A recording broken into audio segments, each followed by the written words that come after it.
Assalamualaikum warahmatullahi wabarakatuh. Hai guys, kami dari kelompok 6 hadir dengan semangat untuk membahas sesuatu yang menarik. Nah, ada pantun nih.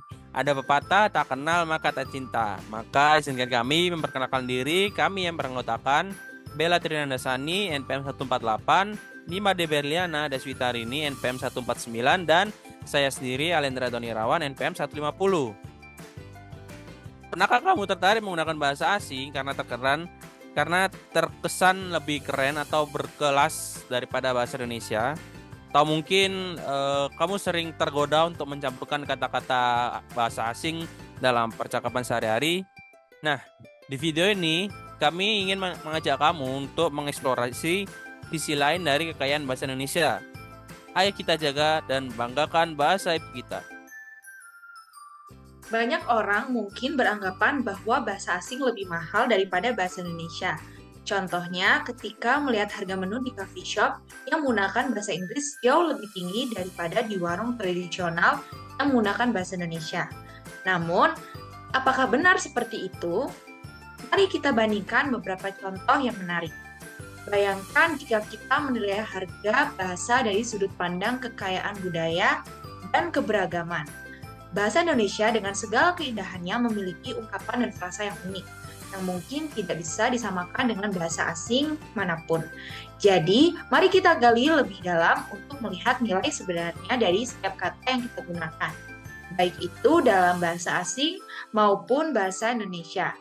Nah, di sini kami memiliki beberapa contoh komparasi penggunaan bahasa Indonesia dan bahasa asing. Yuk kita simak bersama-sama. Untuk kategori minuman, di coffee shop, secangkir americano bisa dihargai dengan harga 20.000. Di warung biasa, secangkir kopi hitam bisa dihargai dengan 6.000.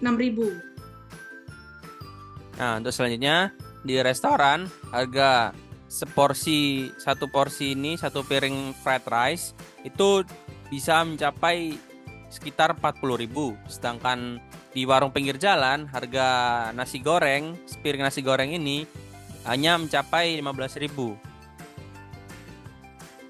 Nah, selanjutnya pada pakaian. Di butik branded, sebuah kaos bisa dihargai Rp500.000. Sedangkan di pasar tradisional, kamu bisa mendapatkan kaos dengan kualitas bagus hanya dengan Rp50.000. Di restoran, jika kita membeli iced tea, bisa dihargai dengan harga 15.000. Kemudian di warung biasa, segala es teh hanya 6.000. Selanjutnya, di restoran, satu porsi chicken satay seperti ini bisa dihargai sekitar Rp50.000. Dan sedangkan di warung pinggir jalan, satu porsi sate ayam ini bisa dihargai hanya sekitar 15.000. Nah, berikutnya apabila pada transportasi di taksi online, perjalanan dari pusat kota ke bandara bisa mencapai Rp200.000.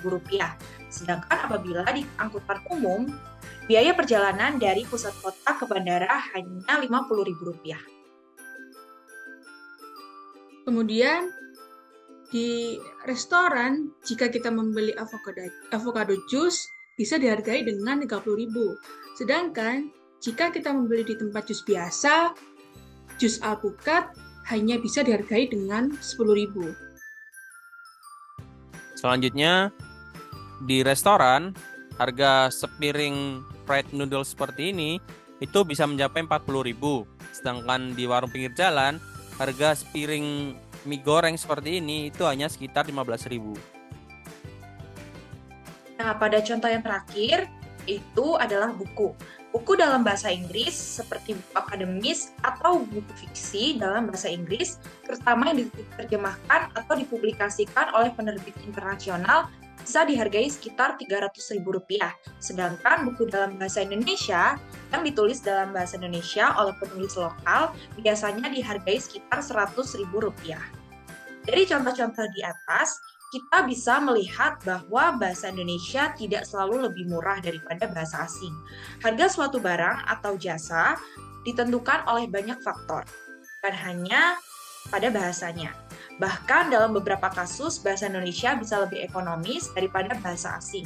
Misalnya, biaya penerjemah dokumen dari bahasa Indonesia ke bahasa asing seringkali lebih mahal karena kompleksitas bahasa asingnya.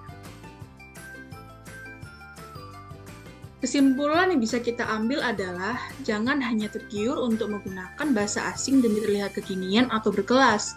Bahasa Indonesia memiliki nilai yang sama pentingnya dan tidak kalah berharga. Mari kita gunakan bahasa Indonesia dengan bangga dan lestarikan kekayaan budaya bangsa kita. Saran untuk kita semua adalah yang pertama, gunakan bahasa Indonesia dengan tepat dan benar, terutama dalam situasi formal.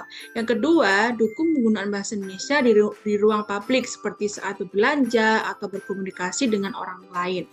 Dan yang terakhir adalah ajarkan bahasa Indonesia kita kepada generasi muda agar mereka juga bangga menggunakan bahasa ibu kita. Terima kasih telah menonton video ini dari kelompok 6 kami. Jangan lupa untuk memberikan like, komen, dan bagikan video ini agar lebih banyak orang yang menyadari bahwa bahasa Indonesia itu tidak kalah keren dan berharga. Sampai jumpa di video berikutnya. Burung pelikan, burung cendrawasih, cukup sekian dan terima kasih.